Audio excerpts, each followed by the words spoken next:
E aí, galera do Meixas, hoje vamos falar sobre exercício físico e emagrecimento, mais especificamente sobre exercício aeróbico.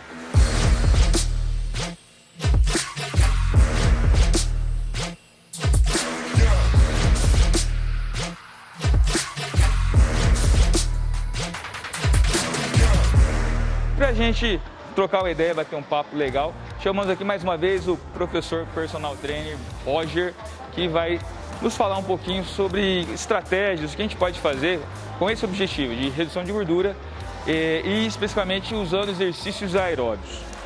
Nós sabemos que o exercício aeróbico desde sempre, é recomendado como uma das estratégias para provocar o emagrecimento, seja pelo déficit calórico ou pelas alterações fisiológicas que ele pode provocar no nosso corpo.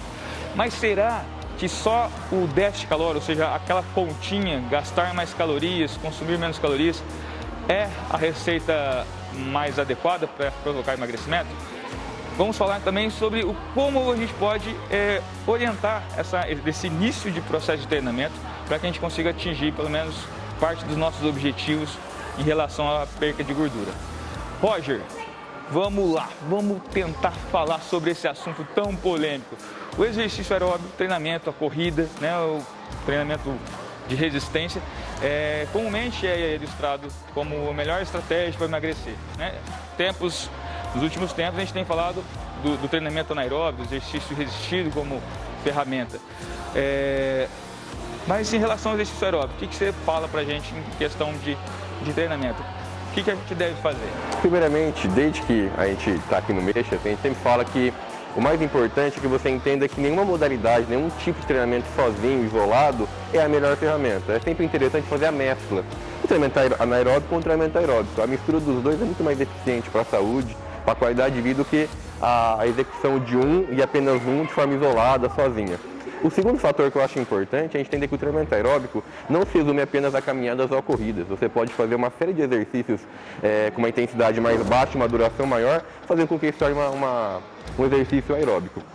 E dentro dessa variável, acho que é fundamental a gente entender que, até pegando aí uma linha aí do que você falou, a duração do treinamento e o gasto calórico final é muito mais importante para o resultado final, que é o emagrecimento, do que a intensidade do exercício em si. Acho que um grande exemplo disso é o HIIT, em que já se vem sendo vendido há muito tempo, que ele é mais eficiente que outras formas de treinamento aeróbico para o emagrecimento, o que também é uma verdade. Isso vai depender do tempo de duração do treinamento de HIIT. Ele dura 20 minutos, gera uma queima calórica alta, mas se eu faço uma caminhada, uma corrida leve, moderada, de uma hora de duração, e eu consigo uma queima calórica igual, o resultado final vai ser o mesmo, ao longo de um mês, 2 meses, ou ao final do programa de emagrecimento proposto.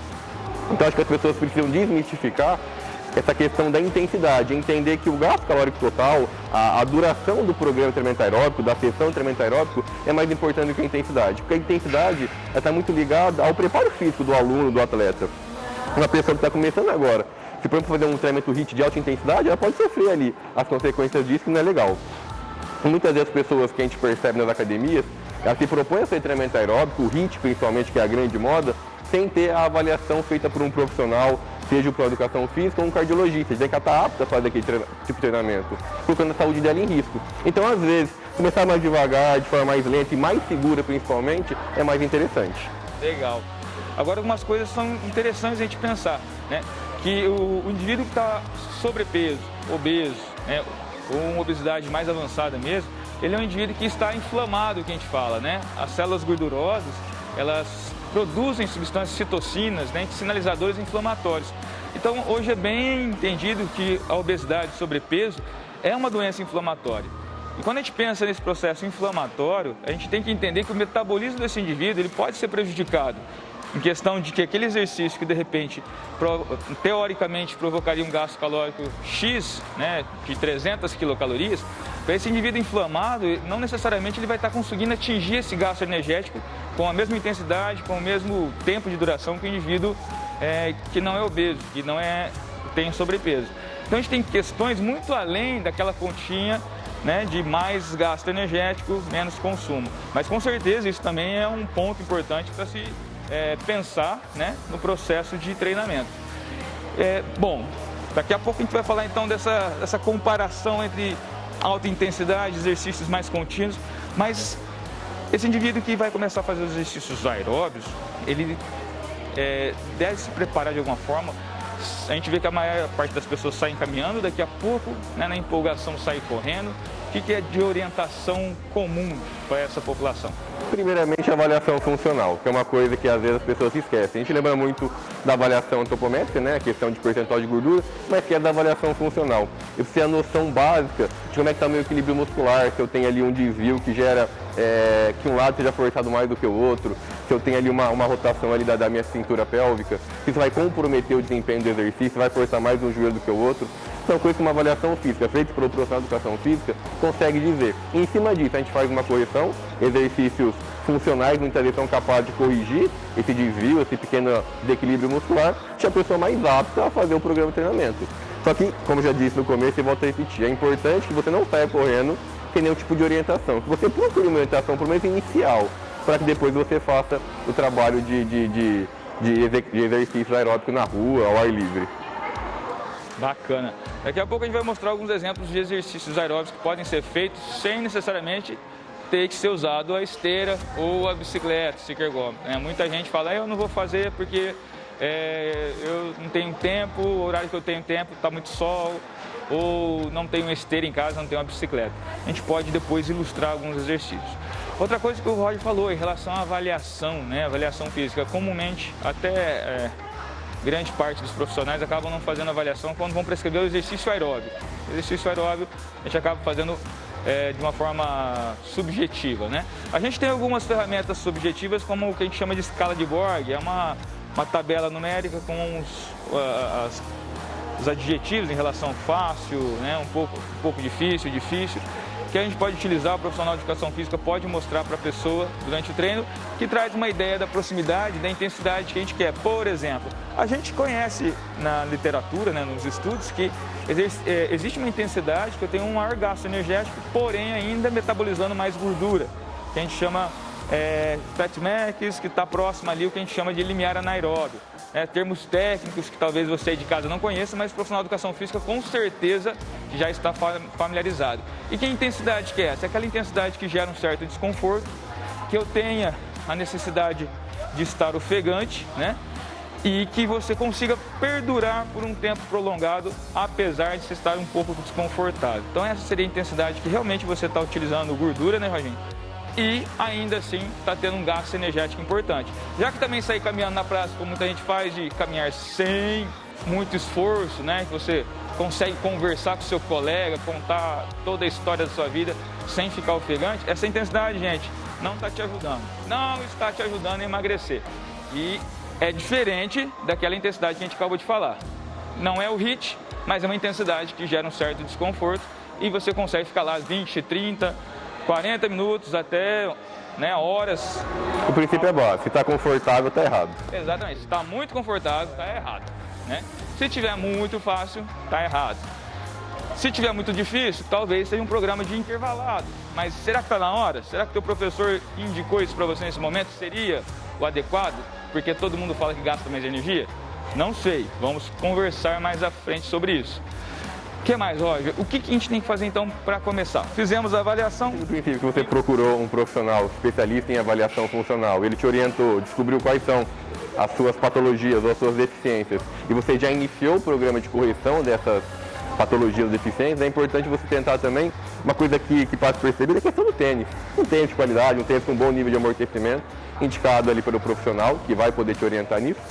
E pós isso, eu acho que é interessante você definir qual que é o rumo, qual que é a modalidade que você quer. É a caminhada, é a corrida, é algum outro tipo de exercício, um treinamento funcional feito em forma de circuito, é um exercício de ciclismo, é um exercício de remada, por exemplo, seja indoor, seja remada convencional, para quem tem a disponibilidade de fazer isso em esportes aquáticos. Qual é a modalidade que você quer? Definido isso, é interessante a gente procurar o profissional capacitado para trabalhar com isso e iniciar o programa.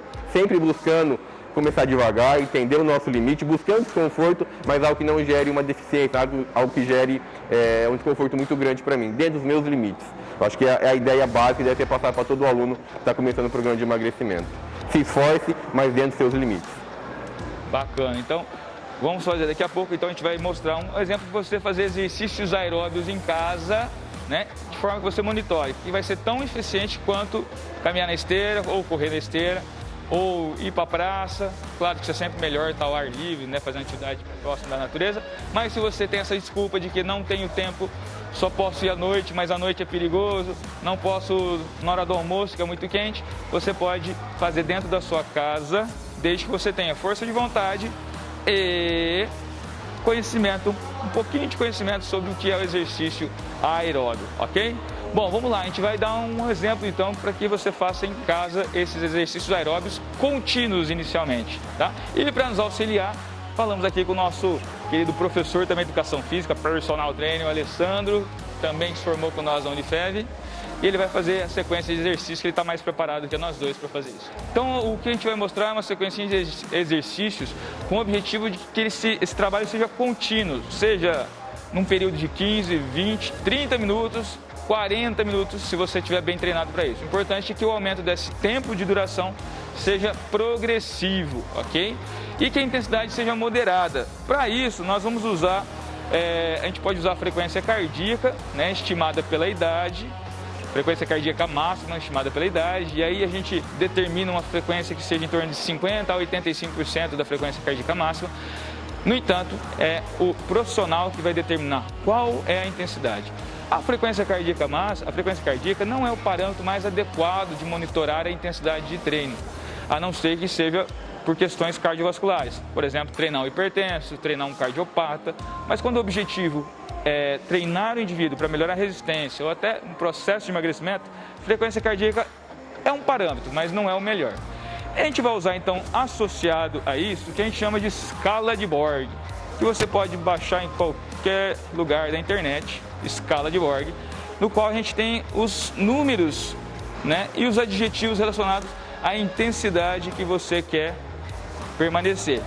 Quando a gente fala de treinamento contínuo, ou seja, ininterrupto, a gente pede que os trabalhos sejam realizados nessa intensidade de 12 a 14, né? O que é isso?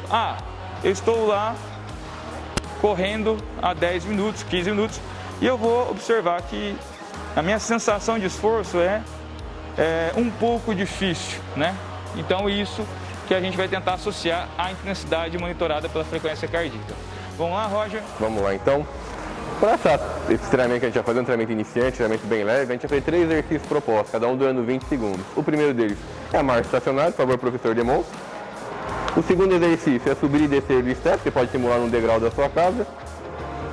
E o terceiro exercício é o polichinelo, tá? Existem formas e formas de executar, buscando uma intensidade maior ou uma intensidade menor. O professor vai começar primeiro com duração de 20 segundos cada estação, fazendo primeiro de forma mais leve. Por favor, professor, bem devagar. Isso. Levantando os pés do chão até a altura da cintura, sem forçar muito, tá? Acelera agora, por favor.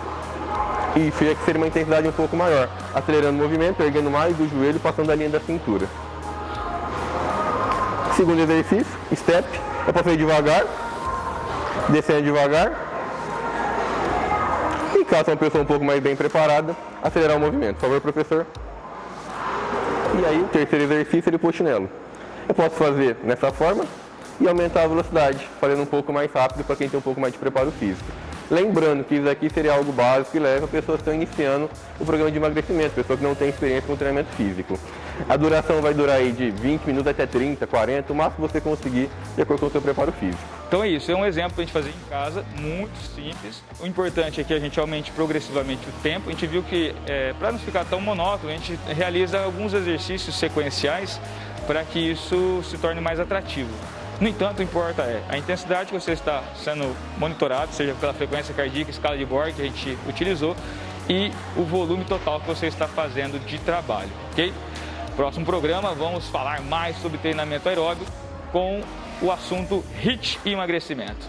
Gente, obrigado mais uma vez, Alessandro, Roger, e não perca o próximo programa. Mexa-se!